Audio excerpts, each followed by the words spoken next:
Hello friends, नमस्कार। हम अपने आज के इस वीडियो में गति के समीकरणों की चर्चा करेंगे। गति के समीकरण तो सबसे पहले हम देखेंगे गतियां कितने तरह की होती हैं। तो गतियां दो तरह की हैं। पहला हमारा सरल रेखीय गति है। पहली कौन सी है? सरल रेखीय गति। पहला है सरल रेखीय गति, मतलब सीधी रेखा में गति, और दूसरा है वृत्तीय गति। वृत्तीय गति दूसरा है वृत्तीय गति, मतलब एक वृत्त के फॉर्म में गति। तो सरल रेखीय गति में फिर दो तरह का गति होगा। नंबर एक, क्षैतिज गति। क्षैतिज गति कौन सा होगा? क्षैतिज गति। नंबर दो, ऊर्ध्वाधर गति। ऊर्ध्वाधर गति दूसरा कौन सा होगा? ऊर्ध्वाधर गति, मतलब हॉरिजॉन्टल मोशन, और एक होगा वर्टिकल मोशन। तो सबसे पहला हम क्षैतिज गति लेकर चलेंगे। क्षैतिज गति में पहला समीकरण जो हमारा होगा वो क्या होगा? पहला समीकरण v बराबर u प्लस ए टी, जहां v क्या है? v बराबर अंतिम वेग। अंतिम वेग v बराबर क्या होगा? अंतिम वेग मीटर प्रति सेकंड में। v बराबर क्या होगा? अंतिम वेग मीटर प्रति सेकंड में। u बराबर क्या होगा? प्रारंभिक वेग। प्रारंभिक वेग मीटर प्रति सेकंड में। मीटर प्रति सेकंड में। और a क्या होगा? a बराबर होगा त्वरण। मीटर प्रति सेकंड स्क्वायर में। और t क्या होगा? t बराबर होगा समय सेकंड में। किसमें होगा? समय सेकंड में। तो ये जो है हमारे प्राचल हैं जो इस समीकरण में मौजूद है। इनको हम देखेंगे कि कैसे ये समीकरण आता है। तो जैसा हम त्वरण की परिभाषा जानते हैं, त्वरण की परिभाषा क्या होती है? वेग परिवर्तन की दर। वेग परिवर्तन की दर को त्वरण कहते हैं। त्वरण कहते हैं।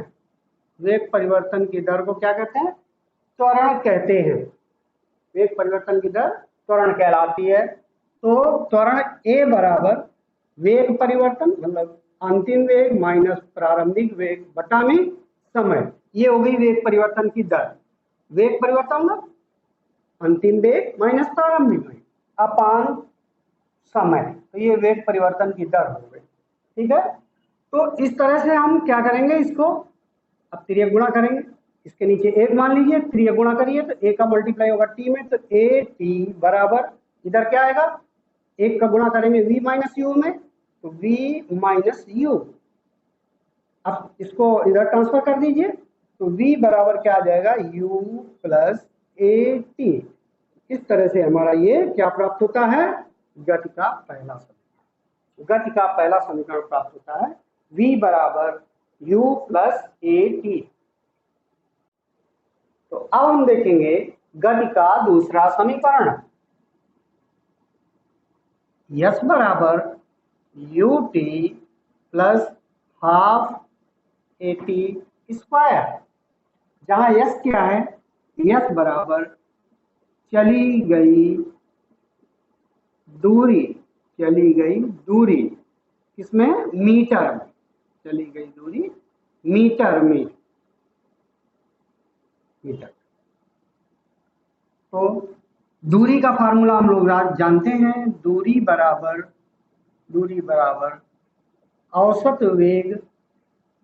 औसत वेग गुणते समय, ये फार्मूला है। औसत वेग गुणते समय, ये दूरी चली गई दूरी का फार्मूला है।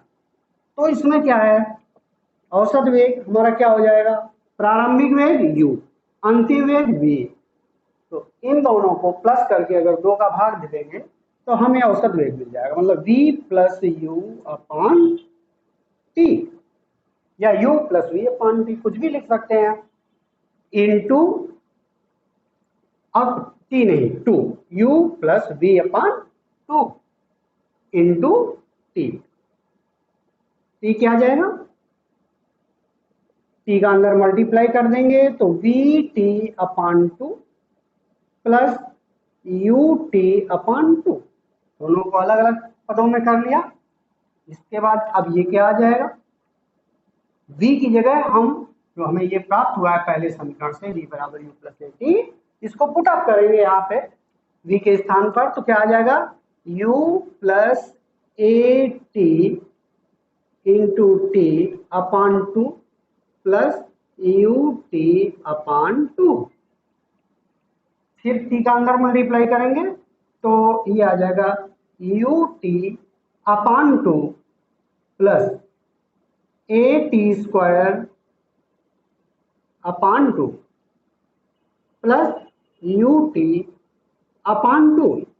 फिर चली गई दूरी, यस बराबर है यहाँ से, ये यस बराबर U T upon two, U T upon two, यानी कि हाफ यू टी और हाफ यू टी मिल करके फुल यू टी हो जाएंगे, यानी कि पूरा यू टी आ जाएगा ये, plus a T square by two का मतलब हाफ ए टी स्क्वायर, ये क्या हो जाएगा यस बराबर, क्या हो जाएगा ये यस बराबर। तो ये हमें जो मिलता है ये गति का दूसरा समीकरण मिल जाता है, यस बराबर U T plus half A T square. इस तरह से हम दूसरे समीकरण को प्रूव कर सकते हैं। हाँ, तो इसके बाद दोस्तों हम देखेंगे क्या, गति का तीसरा समीकरण। तीसरा समीकरण क्या होता है, v स्क्वायर बराबर U square plus two A S, v square बराबर U square plus two A S. तो जैसा कि हमको दिखाई दे रहा है कि बायां पक्ष में हमारा v का स्क्वायर है, वर्ग है, तो इसको हम क्या करेंगे, पहले समीकरण को उठा के यहाँ पे रखेंगे, v बराबर प्रूव करने के लिए v बराबर u प्लस ए टी, फिर दोनों पक्षों का वर्ग कर देंगे तो क्या हो जाएगा ये v square, again v square बराबर u प्लस ए टी का होल स्क्वायर। इसको होल स्क्वायर ब्रेक करेंगे, होल स्क्वायर ब्रेक करने की पे क्या मिलेगा, a प्लस बी का होल स्क्वायर, तो क्या हो जाएगा u square plus a square t square plus two u a t, two u a t. तो यहाँ पे अब हम आएंगे तो u square plus two a, हम इसमें कॉमन बना लेंगे, टू ए कॉमन बनाएंगे तो क्या क्या बचेगा, इसमें से टू दिखाई नहीं दे रहा है, कॉमन बनाया है तो टू का भाग हो जाएगा, तो क्या हो जाएगा हाफ। अब ए निकल जाएगा ए स्क्वायर से तो ए और टी स्क्वायर बचेगा, half A T square plus इसमें से क्या निकल जाएगा, टू ए निकल जाएगा, क्या बचेगा यू टी, क्या बचेगा यू टी।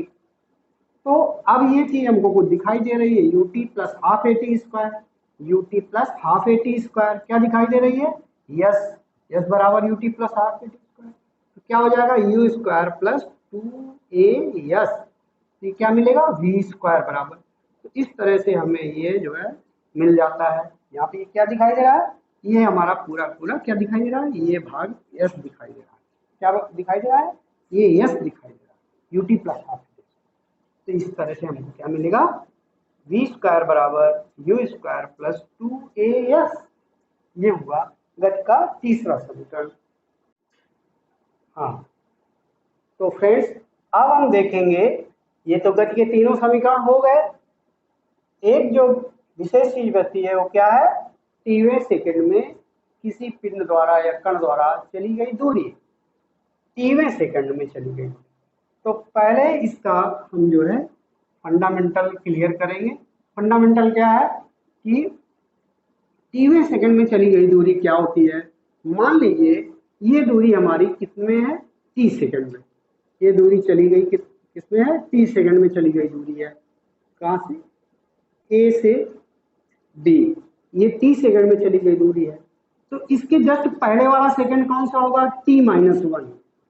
पहले वाला समय कौन सा होगा, t-1 सेकंड होगा। तो यहाँ से ए से लेकर के मान लो ये सी तक t-1 सेकंड में आता है। तो सी बी जो होगा हमारा, ये क्या होगा, सी बी जो होगा, ये अगर t-1 सेकंड में आता है तो ये सी बी जो होगा ये किसमें होगा, टीवें सेकंड में। किसमें होगा, टीवें सेकंड में। मतलब अगर हम t सेकंड में चली गई दूरी में से अगर t-1 में सेकंड में चली गई, t-1 सेकंड में चली गई दूरी को घटा दें तो हमारा टीवें सेकंड में चली गई दूरी आ जाएगी। तो पहले t सेकंड में चली गई दूरी क्या होगी, t सेकंड में चली गई दूरी हमारी होगी क्या, कि s बराबर ut plus half at square. ये हम निकालने जा रहे हैं, क्या निकालने जा रहे हैं, टीवे सेकंड में चली गई दूरी, ये निकालने जा रहे हैं। तो पहले t सेकंड में चली गई दूरी, फिर इसके बाद t-1 सेकंड में चली गई, ये हो गई एस टी। और अब हम निकालेंगे एस t-1। तो ये क्या आ जाएगा, t के स्थान पर हम क्या रखेंगे, t-1 रखेंगे। तो u t-1 u into t-1 plus half a into t-1 का होल स्क्वायर। ये क्या आ जाएगा, ut minus u plus half a T square, इसका होल स्क्वायर ब्रेक करें, T square minus 2t plus 1। ऐसे इस दूरी को हम इसमें से घटा देंगे। तो टीवें सेकंड में चली गई दूरी क्या आ जाएगी, टीवें सेकंड में चली गई दूरी, ये बराबर क्या आ जाएगा, एस टी माइनस -1। ये चीज, तो इसको हम यहाँ पे रखेंगे वैल्यू क्या आ जाएगी हमारी, वैल्यू आ जाएगी U T plus half A T square minus, इसको माइनस क्या हो जाएगा, minus U T plus you, क्योंकि माइनस लग चुका है तो ये हो जाएगा प्लस यू माइनस हाफ ए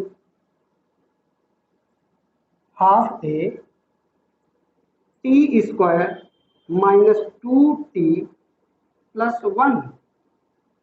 ऐसे तो अब देखो कौन कौन सा हमारा कट जाता है। पहले तो ब्रैकेट ओपन करें तो ये क्या हो जाएगा, ब्रैकेट ओपन करने पे क्या हो जाएगा, ये हो जाएगा U T plus half A T square minus U T plus you minus half A T square. और ये जब अंदर माइनस का यहाँ पे मल्टीप्लाई होगा तो ये क्या हो जाएगा, ये हो जाएगा माइनस माइनस प्लस हाफ ए, और इसको दोनों को कॉमनली ब्रैकेट में रख देंगे तो ये हो जाएगा 2t माइनस 1। तो ut से ut कैंसिल हो जाएगा, हाफ ए टी स्क्वायर से half A T square cancel हो जाएगा। अब बचेगा क्या, u प्लस हाफ ए 2t माइनस 1। तो यानी कि इससे क्या हमें मिल जाएगा, ये मिल जाएगा s t h equal to हो जाएगा हमारा u plus half a bracket में 2t माइनस 1। ये आ जाएगा हमारा टीवें सेकंड में चली गई दूरी। तो इस तरह से दोस्तों हमारे गति के तीनों समीकरण और टीवें सेकंड में चली गई दूरी, ये फार्मूले आपके मिलते हैं। और अब हम अपने अगले वीडियो में इसी से संबंधित और चर्चा करेंगे। तब तक के लिए धन्यवाद दोस्तों, हमारे वीडियो को लाइक करें, सब्सक्राइब करें, शेयर करें।